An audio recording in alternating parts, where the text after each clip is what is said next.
Sir ఆయన ముందుకు వెళ్ళము సార్ సార్ ఆయన ముందుకు వెళ్ళము ఆయన పైకి పోయేదేం ఉండదు కొంచెం ముందుకు వెళ్ళాం సార్ గ్యాప్ ఇవ్వండి సార్ గ్యాప్ ఇస్తే sir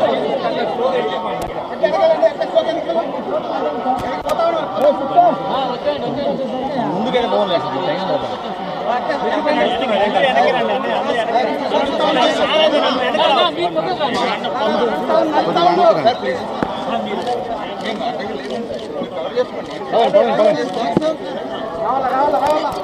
time please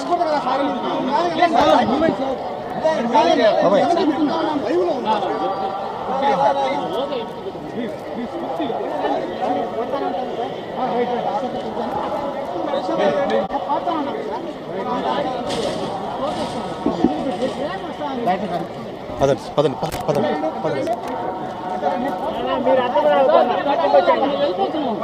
sir 1 second sir నడుచుదామా ఎక్కుదాం సార్ టెంపుల్ ఫ్యామిలీ ఫోటో తీసుకుందాం సార్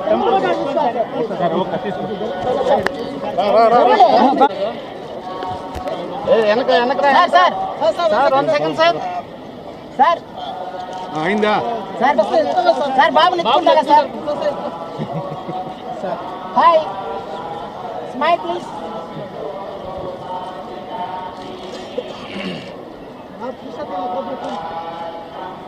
సార్ పదండి ప్లీజ్ ప్లీజ్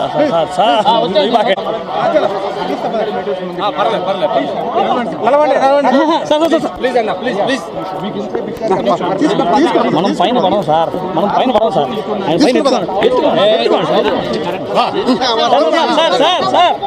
సార్ పైన పడము సార్ పైన పడము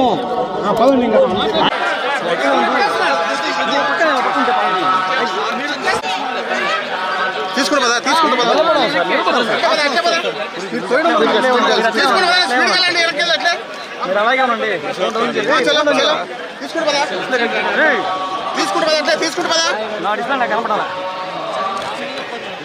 పదా కొంచెం ఫాస్ట్ పడండి వెనకాల ఫాస్ట్ పదా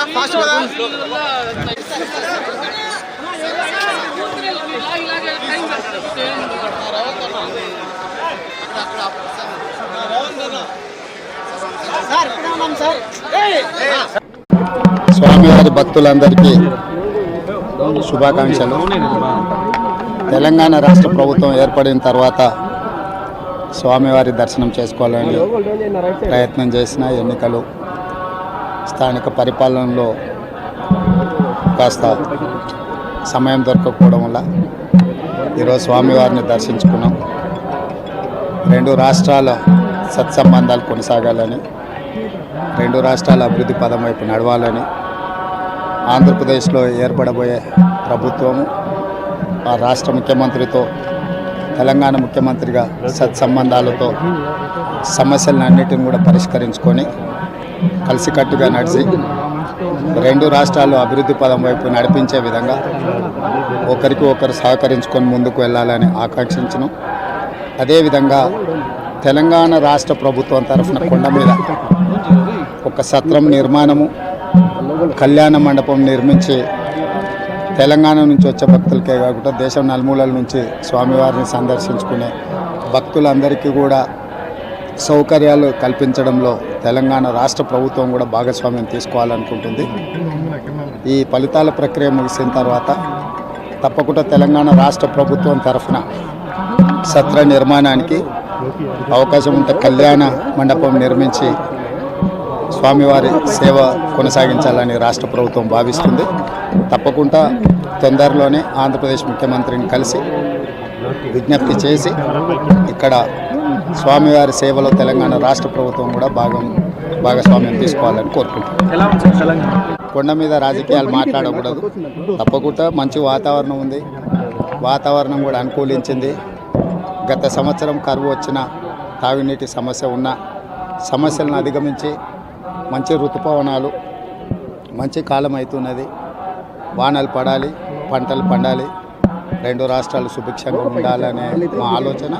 ప్రకృతి కూడా సహకరిస్తుంది. తప్పకుండా పాలకుల మనసులో ఎలాంటి స్వామివారు ఒక ఆలోచన కలిగించి తప్పకుండా ఆ ప్రాంత రైతులకు సహాయం చేసే విధంగా వానలు పడి పంటలు పండుతాయి. మా ప్రభుత్వ కార్యాచరణ కూడా ప్రధానంగా రైతాంగాన్ని ఆదుకొని దేశం యొక్క సంపదను పెంచాలనేది మా ఆలోచన. ఆ విధంగా ముందుకు సాగాలని మా ప్రభుత్వం భావిస్తుంది.